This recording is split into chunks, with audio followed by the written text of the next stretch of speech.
Hi friends, welcome to Deepika reviews. ఈ video మీకు నచ్చినట్లయితే వీడియోని లైక్ చేసి షేర్ చేసి సబ్స్క్రైబ్ చేసుకోవడం మర్చిపోకండి.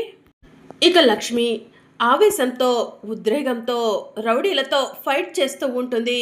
ఇక రౌడీలు కూడా లక్ష్మిని కొట్టడానికి వస్తూ ఉంటారు. అమ్మా ఇదిగో అని చెప్పి క్రిష్ కర్రను లక్ష్మికి విసురుతాడు. లక్ష్మి కర్రను క్యాచ్ పట్టి ఆ కర్ర సహాయంతో రౌడీలను తుక్కు తుక్కు కొడుతూ ఉంటుంది. ఇక లక్ష్మి కొట్టే దెబ్బలకు రౌడీలు తట్టుకోలేక, అక్క వద్దక్క, మమ్మల్ని ఏం చెయ్యొద్దక్క, నీకు దండం పెడతామక్క అని చెప్పి గట్టి గట్టిగా అరుస్తూ ఉంటారు.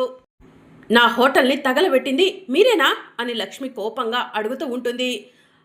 అవునక్క, అవును అని చెప్పి రౌడీలు చెప్తూ ఉంటారు.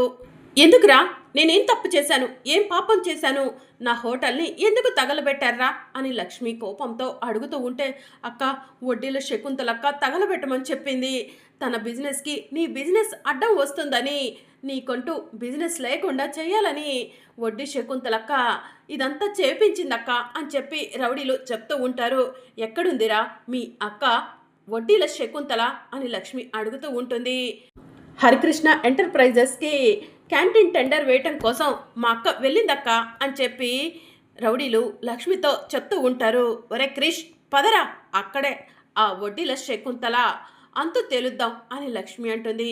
ఇక లక్ష్మి నడుం బిగించి కోపంతో ఉద్రేకంతో వెళ్తూ ఉంటే కొబ్బరి బొండాలు అమ్మే అతను రోడ్డు మీద కనిపిస్తాడు. అతని దగ్గర ఉన్న కత్తి తీసుకొని లక్ష్మి కోపంగా వెళ్తూ ఉంటుంది. ఇక మరోవైపు హర్ష ఆలోచిస్తూ బయటికి వస్తాడు. ఏం హర్ష, మీ బాస్ ఏమంటున్నాడు? నాకు క్యాంటీన్ టెండర్ ఇవ్వడంట, నా గురించి మీ బాస్కి అర్థమయ్యేలా చెప్పకపోయావా అని వడ్డీ శకుంతల హర్షని బెదిరించినట్టు మాట్లాడుతూ ఉంటుంది. నీ గురించి మా బాస్కి అన్ని విషయాలు తెలుసక్క, అయినా కూడా మా బాస్ నీకు టెండర్ ఇవ్వటానికి ఇష్టపడట్లేదు. నువ్వు ఈసారి క్యాంటీన్ టెండర్పై ఆశలు వదులుకోవడమే మంచిదక్క అని హర్ష చెప్తూ ఉంటాడు.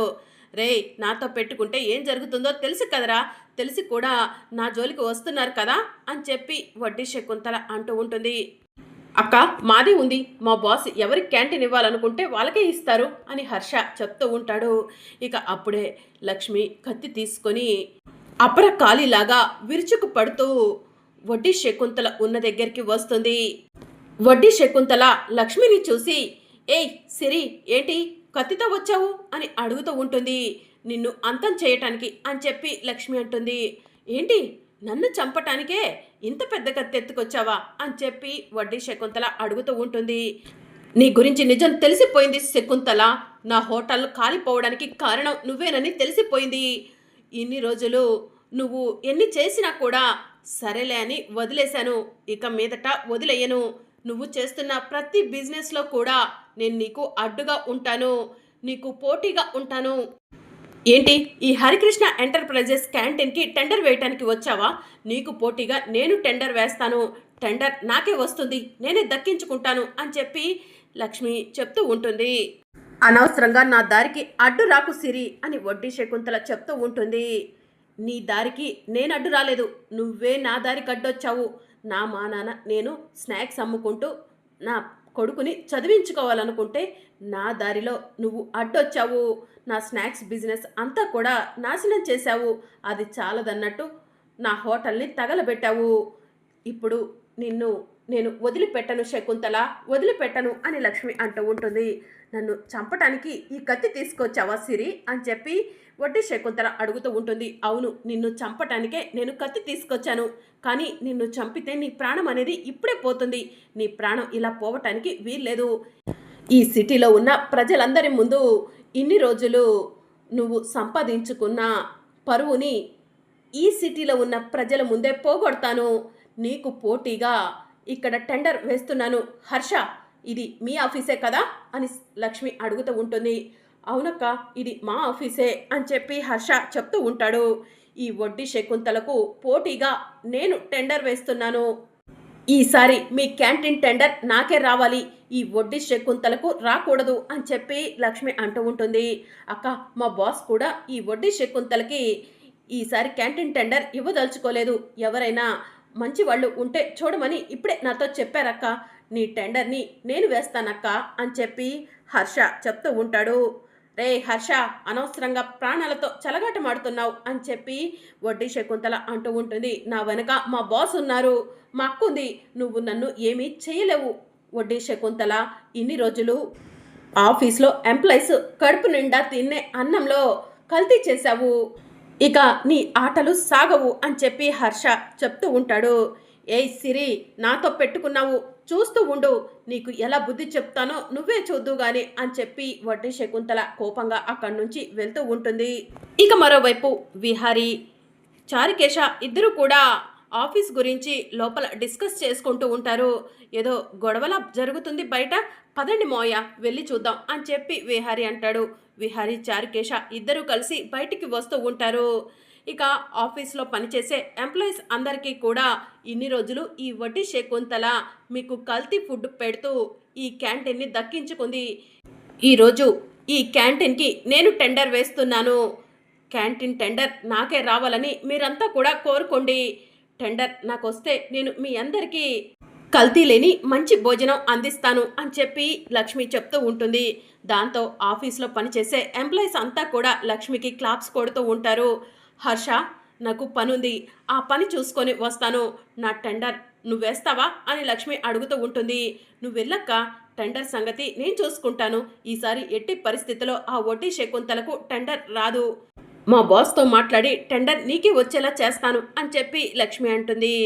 సరే హర్ష అని చెప్పి లక్ష్మి అక్కడి నుంచి వెళ్తూ ఉంటుంది. అప్పుడే విహారీ ఆఫీస్లో నుంచి బయటకు వస్తాడు. హర్ష, ఎవరావిడ, ఏంటి ఇక్కడేదో గొడవ జరుగుతున్నట్టు అనిపించింది అని చెప్పి విహారీ అడుగుతూ ఉంటాడు. సార్, ఆవిడ మా అక్క, అదే క్రిష్ వాళ్ళ అమ్మ. ఈసారి వడ్డీ శకుంతలకు పోటీగా మా అక్క క్యాంటీన్ టెండర్ వేయాలనుకుంటుంది అని చెప్పి హర్ష చెప్తూ ఉంటాడు. ఈజ్ ఇట్ అని విహారీ అడుగుతూ ఉంటాడు. అవును సార్, ఆ వడ్డీ శకుంతల మా అక్కను చాలా ఇబ్బంది పెట్టింది. మొన్న హోటల్లో మా అక్క కాలిపోతుంటే మీరు సేవ్ చేశారు కదా సార్, ఆ హోటల్ దానంతటా అది కాలిపోలేదు. ఆ వడ్డీ శకుంతల కావాలని కాల్ చేసింది సార్. తన బిజినెస్కి మా అక్క బిజినెస్ అడ్డుగా ఉందని చెప్పి మా అక్కను ఎప్పటికప్పుడు బాధ పెడుతుంది అని చెప్పి హర్ష చెప్తూ ఉంటాడు. కరెక్ట్ పర్సన్ దొరికింది హర్ష మనకి. ఈసారి క్యాంటీన్ టెండర్ ఎట్టి పరిస్థితిలో ఆ వడ్డీ శకుంతలకు వెళ్ళకూడదు. మీ అక్కకే టెండర్ ఇస్తున్నాము, కన్ఫర్మ్ చేసేయ్ అని చెప్పి విహారీ చెప్తూ ఉంటాడు. థ్యాంక్ యూ సార్, 10 సంవత్సరాలుగా నాణ్యత లేని భోజనం చేస్తూ ఆ వడ్డీ శకుంతలకు ఎదురు చెప్పలేక మాలో మేమే నలిగిపోతున్నాము అని చెప్పి ఆఫీస్లో పనిచేసే ఎంప్లాయీస్ అంతా కూడా విహారీకి చెప్తూ ఉంటారు. ఈ విషయం మీరు నాకు ముందే చెప్పుండాల్సింది, నేను ముందే ఆవిడపై యాక్షన్ తీసుకునేవాడిని అని చెప్పి విహారీ చెప్తూ ఉంటాడు. ఆ వడ్డీ శకుంతల మంచిది కాదు సార్, ఆవిడపై మనం కంప్లైంట్ ఇచ్చామని తెలిసిందే అనుకోండి, మమ్మల్ని చంపేస్తుంది అని చెప్పి ఆఫీస్లో పనిచేసే ఎంప్లాయీస్ అందరూ కూడా విహారీకి చెప్తూ ఉంటారు. మీరెవరూ భయపడకండి, ఆ వడ్డీ శకుంతల మిమ్మల్ని ఏమీ చేయకుండా నేను చూసుకుంటాను అని విహారీ ఎంప్లాయీస్ అందరికీ కూడా ధైర్యం చెప్తూ ఉంటాడు. హర్ష, అలాగే మీ అక్కకు క్యాంటీన్ పెట్టుకోవడానికి పెట్టుబడి డబ్బులు ఏమైనా కావాలన్నా కూడా నేను హెల్ప్ చేస్తాను. ఈసారి ఎట్టి పరిస్థితిలో మీ అక్కే ఈ క్యాంటీన్ని నడపాలి అని విహారీ చెప్తూ ఉంటాడు. థ్యాంక్ యూ సార్, ఈ విషయం మా అక్కకు తెలిస్తే ఎగిరి గంతేస్తుంది అని హర్ష చెప్తూ ఉంటాడు. అయితే వెంటనే మీ అక్కకు ఫోన్ చేసి విషయం చెప్పు హర్ష అని చెప్పి విహారీ అంటాడు. సరే సార్ అని చెప్పి హర్ష ఫోన్ తీసుకొని పక్కకు వెళ్తాడు. ఇక మరోవైపు లక్ష్మి కోపంగా రోడ్డు మీద అలా నడుచుకుంటూ వెళ్తూ ఉంటే పద్మాక్షి కార్ డ్రైవ్ చేస్తూ వెళ్తూ ఉంటుంది. లక్ష్మిని అనుకోకుండా పద్మాక్షి చూస్తుంది. రోడ్డు మీద వెళ్తుంది, లక్ష్మిలాగా అనిపిస్తుందే. లక్ష్మి గురించి నేను ఎక్కువగా ఆలోచించటం వల్ల నాకు లక్ష్మిలా కనిపిస్తుందా, నేను భ్రమపడుతున్నానా, లేదంటే నిజంగానే లక్ష్మిని చూస్తున్నానా అని చెప్పి పద్మాక్షి ఆలోచిస్తూ ఉంటుంది. ఇక వెంటనే పద్మాక్షి తనను తాను గిల్లుకుంటుంది. వెంటనే లక్ష్మిని చూసి ఇది కల కాదు, నిజమే, నా కళ్ళకు కనిపిస్తుంది ఆ లక్ష్మినే, లక్ష్మి బ్రతికే ఉంది, నేను ఊహించిందే నిజమైంది అని పద్మాక్షి మనసులో అనుకుంటూ షాక్ అవుతుంది. ఇంకా పద్మాక్షి మళ్ళీ వెనక్కి తిరిగి చూసేసరికి అక్కడ లక్ష్మి కనిపించదు. ఇదేంటి, ఇప్పుడు కనిపించిన లక్ష్మి మళ్ళీ కనిపించట్లేదు, నేను చూసింది లక్ష్మినేనా, లేకపోతే ఇంకెవరినైనా చూశానా అని పద్మాక్షి తనలో తానే అనుకుంటూ ఉంటుంది. ఇక మరోవైపు లక్ష్మి కోపంగా ఇంటికి వెళ్ళి కూర్చుంటుంది. క్రిష్ మంచినీళ్ళు తీసుకొచ్చి లక్ష్మికి ఇస్తాడు. లక్ష్మి మంచినీళ్ళు తాగగానే అమ్మ సిరి ఏమైంది అని బామ్మ అడుగుతూ ఉంటుంది. ఏం లేదులే బామ్మ అని చెప్పి లక్ష్మి చెప్తూ ఉంటుంది. బామ్మ ఈరోజు అమ్మలో ఒక రుద్రకాళిని చూశాను, అమ్మోరు తల్లిని చూశాను అని క్రిష్ చెప్తూ ఉంటాడు. ఏం మాట్లాడుతున్నారా నువ్వు అని చెప్పి బామ్మ అడుగుతూ ఉంటుంది. క్రిష్ బామ్మకు ఇలాంటి విషయాలు చెప్పకు, కంగారు పడుతుంది అని చెప్పి లక్ష్మి అంటుంది. పర్వాలేదమ్మా, ఏం జరిగిందో చెప్పు అని చెప్పి బామ్మ అడుగుతూ ఉంటుంది. ఇక క్రిష్ జరిగిందంతా కూడా బామ్మకు చెప్తాడు. అమ్మ సిరి ఇలాగే ఉండాలమ్మా, లేదంటే మనల్ని పతనం చేయాలని ఆ శకుంతల్ లాంటి వాళ్ళు ఎంతోమంది అడ్డుపడుతూ ఉంటారు అని చెప్పి బామ్మ చెప్తూ ఉంటుంది. ఇక మీదట ఇన్ని రోజులు చూసిన సిరి వేరు, ఇప్పుడు మీరు చూస్తున్న సిరి వేరేలా ఉంటుంది. ఇక మీదట సిరి 2.0గా అందరి ముందుకు వస్తుంది బామ్మ, ఆ వడ్డీ శకుంతల ఆట కట్టిస్తుంది అని చెప్పి లక్ష్మి చెప్తూ ఉంటుంది. ఇక మరోవైపు హర్ష ఫోన్ చేస్తూ ఉంటాడు.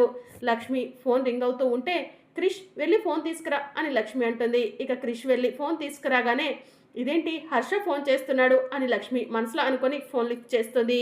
హర్ష ఏంటి ఫోన్ చేశావు అని లక్ష్మి ఫోన్ లిఫ్ట్ చేసి అడుగుతూ ఉంటుంది.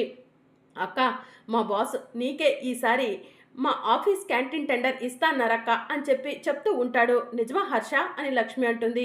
అవునక్క, మా బాస్ నీకు కావాలంటే పెట్టుబడి సాయం కూడా చేస్తాన్నారు అని చెప్పి హర్ష చెప్తూ ఉంటాడు. మీ బాస్కి థ్యాంక్స్ చెప్పానని చెప్పు హర్ష, క్యాంటీన్ టెండర్ ఇస్తున్నందుకు ఎప్పటికీ రుణపడి ఉంటానని చెప్పు అని చెప్పి లక్ష్మి అంటుంది. వడ్డీ శకుంతలకు ఎదురుగా నిలబడ్డందుకు నీ గట్స్కి మా బాస్ మెచ్చుకుంటున్నారక్క అని చెప్పి హర్ష చెప్తూ ఉంటాడు. మరి అప్కమింగ్ ఎపిసోడ్లో ఏం జరగనుందో తెలుసుకోవాలనుకుంటున్నారా? అయితే ఛానల్ను సబ్స్క్రైబ్ చేసుకోండి.